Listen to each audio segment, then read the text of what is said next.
E Rianxo rendeuse ao seu mexillón, repartironse preto de 3.500 racións e degustouse ao vapor, en escabeche, en croquetas, en empanada ou a vinagreta. O Concello de Rianxo volveu a ser un punto de referencia gastronómico grazas á súa saltación do mexillón organizada polo Club de Remo local. Nesta ocasión desenvolveuse a 15ª edición desta cita na que se repartiron preto de 3.500 racións deste recoñecido bivalvo.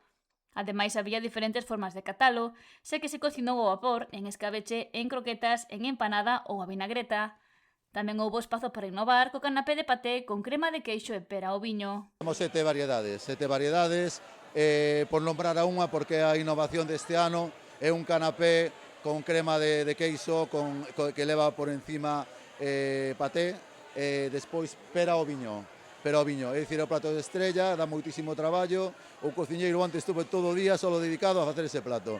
Pero bueno, son cousas que lle gustan facer a él, e nós desde a organización non podemos negarnos a que o faga. É unha festa que é a 15ª edición, temos, digamos, un pasado importante, a xente demanda o produto, a xente desplázase para vir a ver esta gran festa que facemos ano tras ano. Tamén é verdade que temos a familia do Club de Remo, que é un pouco o que organizamos todo este evento. Estamos contentísimos de todo o que pasou tanto a noite pasada como o que vai acontecer o día de hoxe. Ademais, este ano a calidade do produto foi inmellorable.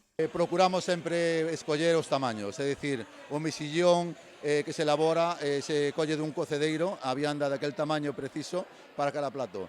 E despois o que está ben elaborado, pois xa non hai nada que facerlle. O vapor, espectacular. Temos un vapor hoxe que creo que poucas edicións estuvo tan gordo como en esta.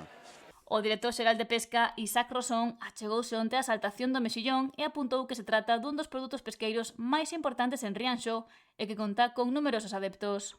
Un placer, vexo que hai un ambientazo enorme, unha demanda maravillosa, temos moitísimas elaboracións que cataremos agora, disfrutando moito. Sempre apoiamos e sempre se apoiará, correcto, tanto ao sector como nos actos específicos de promoción do produto. Porque se non hai promoción, como din, se non se vende, se non comunicas non estás, non? Pois isto é o mesmo, pero co produto. Aí estaremos sempre. O Concello colabora tamén nesta degustación do mexillón, un dos produtos máis representativos do municipio. Exaltación que cada ano ten máis comensais. O produto Estela, por suposto, sempre tamén co permiso da Xouba, por suposto. Por suposto que temos os dous mellores produtos que pode ter a Ría da Lousa, como é a Xouba, como é o mexillón.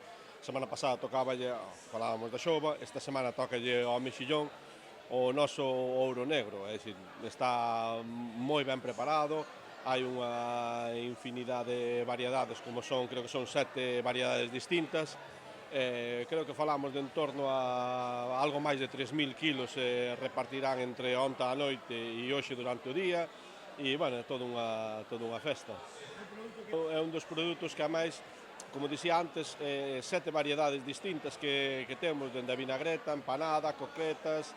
Creo que hai un plato rianxeiro que creo que leva con fabas, é dicir, ten unha variedade bastante amplia, é un produto que vale para xuntalo con calquera outro ingrediente e resaltalo un pouquiño máis. Celebración xa consolidada é que se vive a primeira fin de semana de agosto.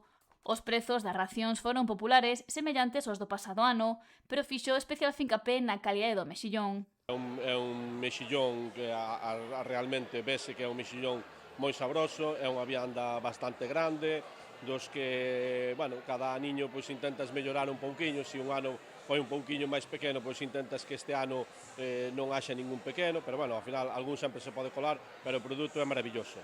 Rianxo presumiu e debo a coñecer o seu mexillón nunha cita na que se pon no mapa o municipio e a calidade deste bivalvo.